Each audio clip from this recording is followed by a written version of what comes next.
Hello, this is Dr. Malcolm Ryder, parapsychologist. I'm currently not in the studio. Please leave a message and I'll get back to you as soon as I can. Hello, Dr. Ryder. I've always wanted a reason to call into your show, or at least leave you a voicemail. Alas, my life is hopelessly mundane. Or, at least it was until recently. I've had two major passions throughout my life. Professionally, I work as a typeface designer. Over the years, I've had the pleasure of creating dozens of new fonts.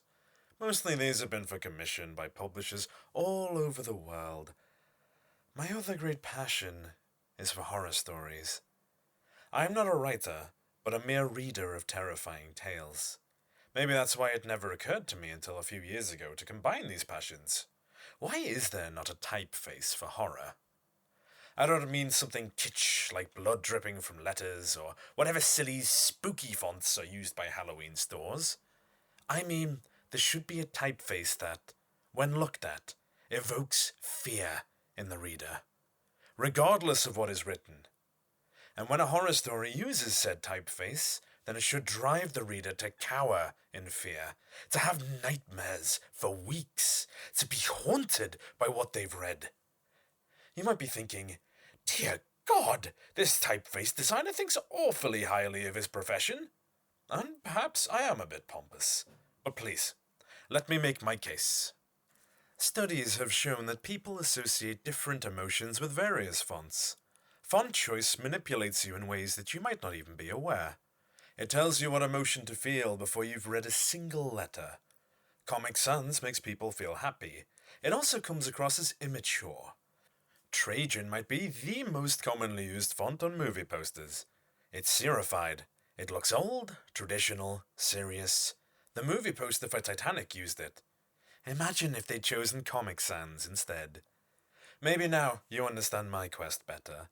It's proven that different fonts evoke an emotional response. Fear is an emotion. I want you to feel an even deeper fear when you read a horror story in a particular typeface. A logical, worthwhile goal, is it not?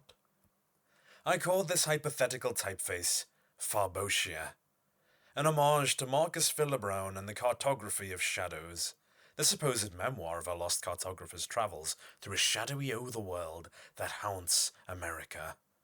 Where black stars hang in the sky, a kingdom has fallen to ruins in the east, and an endless, sprawling forest strangles the west.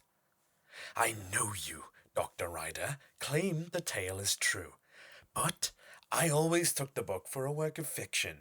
I mean, the stories in it are impossible, are they not? I used to think so. Over the years, I made multiple attempts at crafting Farbotia from thin air. All were unsuccessful.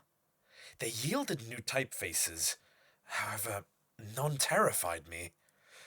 I became so frustrated by these setbacks, I nearly gave up my quest.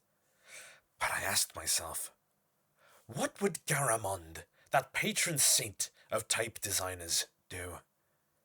I don't know the answer to that question, but by asking it, I found another sort of answer. I looked to the past. I researched. Had any typeface designers previously attempted anything like this?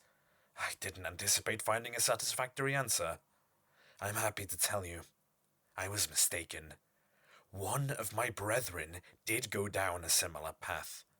I will not bore you with the details of what lengths I went to unearth his story, but it is as follows.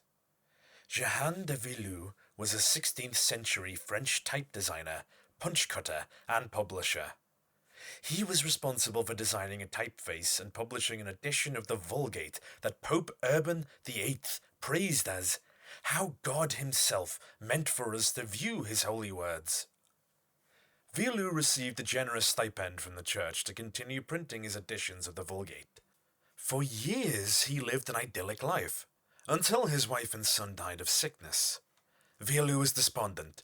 He prayed to God to bring his family back. He devoted his life to spreading the word of God. Surely God would answer his prayers.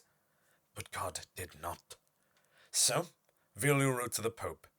He begged him to send a saint to perform the miracle of resurrection. But the Pope too denied Villou's request. stating that whatever happens on this earth is God's will. It was then that Vilu explored a darker path. Somehow he found a copy of the Black Book of Hergest, a work that's said to contain the ravings of a mad Welsh druid who'd summon creatures to him from beyond black stars. Creatures who could violate any and all natural laws, including bringing back the dead. The book was illegal to possess. The church burned any copy found, and the Inquisition executed all suspected warlocks.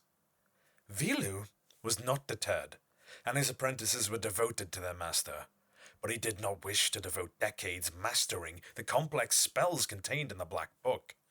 He thought his profession might offer another solution. He would create a typeface, one that would cast the spells off the page when gazed upon, regardless if the person staring at the text could read or not. The act itself of seeing the spells written in the typeface Vilu created would be enough to summon whatever beings reside past the black stars, grant them safe passage to our world, and then Vilu could strike a deal with them. To some, Vilu's quest from the onset might sound absurd. Perhaps it was. But he was a typeface designer, and when the only tool one possesses is a hammer, everything is a nail. Only his 3 apprentices knew his goal. He took his beautiful Vulgate typeface and created a perverse, unholy sibling from it. Designing it on paper, casting it in iron. He printed various spells from the Black Book and travelled to nearby villages, asking illiterate beggars to examine the parchments he brought. For years, this yielded no results. But one winter, after casting a new variant of his typeface and printing one of the spells, something was different. One of his apprentices took the paper from the press and stood there, enraptured. Something happened. It was not recorded how, but the apprentice died. I believe I know what happened, and I'll get to that later. But whatever happened was so terrible that one of the 2 remaining apprentices ran screaming from the workshop into the cold winter night. Vilu did not pursue him, assuming the cold would kill him before he travelled the several miles by foot to town. The remaining apprentice was fully dedicated to Vilu and his dark quest. They printed a single edition of the Black Book in Vilu's unholy typeface.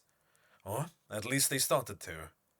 The Inquisition, led by the apprentice who'd ran into the night, came to Vilu's workshop before they could finish. Vilu and his last loyal apprentice were burned at the stake. The partially printed Black Book was either destroyed or taken to the hidden library beneath the Vatican. Pope Urban VIII ordered the collection of every edition of the Vulgate Vilu created. Nearly all was sealed away beneath the Vatican. 60 years ago, one surfaced at an estate sale. It sold at auction for a higher price than a Gutenberg Bible. Because of my reputation in the field, I have many contacts, some within the Vatican. I asked if Vilu's edition of the Black Book still existed, and if I could examine it or one of their copies of his Vulgate. My request was denied. I asked every contact I had for anything related to Vilu, anything at all. I was desperate. Imagine my surprise when a librarian for the special collections of the Newberry Library in Chicago said he could help me. The Newberry had a set of Vilu's punches, the metal type used to print his edition of the Vulgate. They'd been given them by the estate of John Wing, an eccentric Chicago book collector and publisher, the same man whose estate gave the Newberry a book bound in human skin. Imagine such a treasure hiding right under your nose, Doctor. Aren't you a lifelong resident of the Windy City? I asked if I could scan the punches to create a digital version of Vilu's typeface. They had no objection, but I didn't tell them the rest of my plan.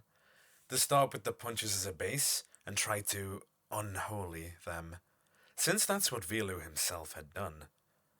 When examining the typeface, I noticed some strange details. The punches looked new. Not in the sense that they'd been recently cast, but not worn down.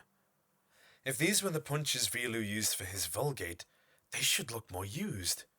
I wondered, Could these instead be the typeface Velu created for the Black Book? After I scanned the punches, I was easily able to create a digital version of the typeface. A dark thought entered my mind. I found a digital copy of the Black Book of Her Guest. It's amazing what people put on the internet without a second thought. I printed a spell in Velu's typeface. I'm embarrassed to say I did this without staring fully at it. I've never been one to believe in magic, but I was cautious. I live in a large city. I travelled downtown and wandered until a homeless man approached me. It was night, we were near an alley, and no one was near us. He asked for money. I told him I'd give him $20 if he looked at a piece of paper. I handed him the folded paper. He opened it and gazed upon the text. I held my breath. Nothing happened. I don't know what I expected, but I reached into my pocket to pull out the 20 I promised. But then the light shifted. We were downtown. Normally it's impossible to see the stars there from all the light pollution, but from above us, the stars burned black. The homeless man gazed into my eyes. "The candle is lit. Now cast the shadow," he said, in a language I did not recognize, but understood. His canine teeth grew, piercing through his cheeks. His tongue slid out of his body like a snake and strangled his throat. His arms and leg joints cracked and bent backwards. He fell to the sidewalk, his spine corkscrewed and stretched. When he died minutes later, his body was twisted into a shape none would ever recognize as human.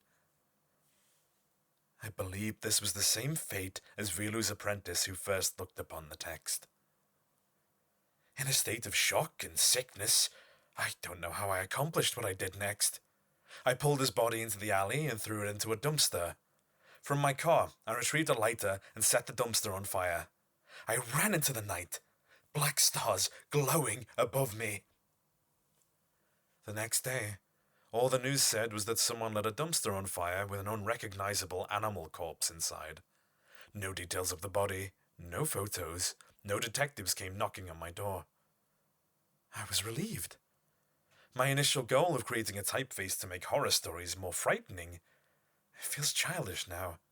No, I have a greater purpose. I must finish Velu's quest. I'll print the whole of the Black Book in this unholy typeface. I'll cast the shadow.